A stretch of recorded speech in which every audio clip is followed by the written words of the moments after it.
stores and romantic comedy. Awesome. So I recently realized that my life has turned into one big episode of Sex and the City. Ladies, maybe you can relate. I was walking down the street to work this morning and a city bus drove by and splashed me like all over my tutu, and I was like, such a Carrie. May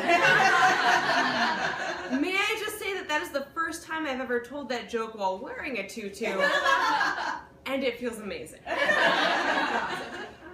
Good times. So we all cry while singing Landslide alone in the shower, right? That's something we can all relate to. Yeah. Maybe just me, that's okay. Something you may not know about me, one of my life dreams is to play Stevie Nicks in a Fleetwood Mac cover band. Woo! Yeah, true story.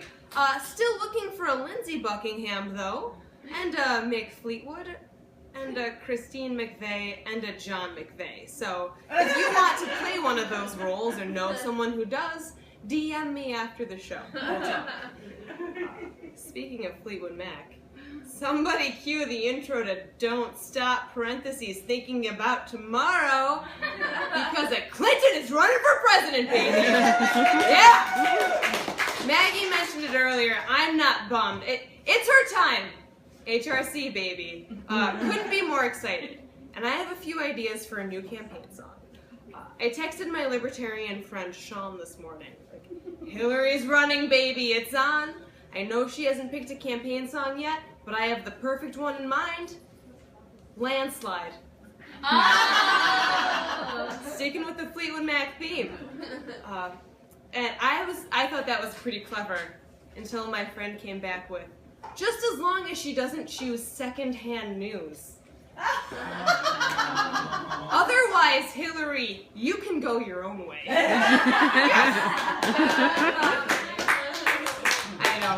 Say what you will, I'm just glad the rumors are finally put to rest. You could be my Silver Springs guy. Blue green. I could tell Fleetwood Mac jokes for days. I am glad the mayoral election is over. I'm glad to put that one in the books. Say what you will, I like Rom. I don't mind him. He was the inspiration for my favorite character on TV's The West Wing. Josh Lyman, portrayed by the foxy Bradley Whitford, true story based on Rom. Who wouldn't want Josh Lyman to be their mayor? Yeah, maybe I just want Aaron Sorkin. I don't know. But it's cool. I'm not that upset about it.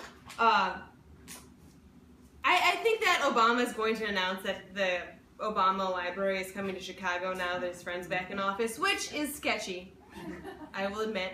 And if we're being honest, I would rather have the George Lucas Star Wars Museum come to Chicago. So I guess I should have voted for Chewie after all. Thanks, guys. So TGIF, am I right? God, I have one of those day jobs, and it is not fun. This afternoon, I thought I would make myself a nice, soothing hot beverage to get through the day.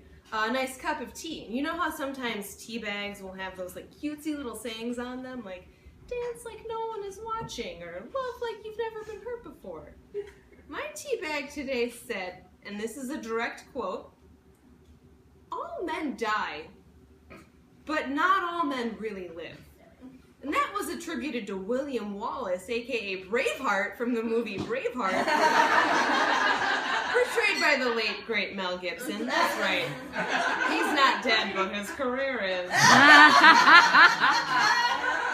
I read that and I thought, I just wanted a nice little caffeine boost to get me through the afternoon. Now I have an existential crisis on my hands, so thank you for that, Good Earth Tea Company.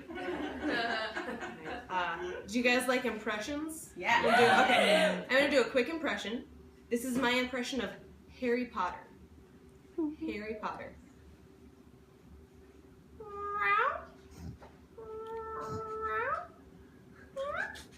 Okay, I can see you're a little confused. Harry Potter is the name of my cat. That was Harry Potter the cat, not the British wizard. Maybe I should have started out with that. So I was cleaning out my closet today, and underneath a pile of broken bra straps and discarded purses, I found my college degree. And I'm glad you guys think that's funny.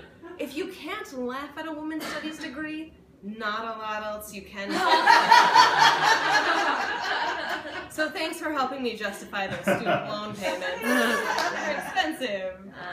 All right. Speaking of work, man, it was a rough day. My boss caught me texting today. Well, technically she caught me like looking under my desk and giggling. She goes, "Erin, I know what you're doing. Your crotch is not that funny." I was like, "Bitch, you don't know my life. You know how funny my crotch is.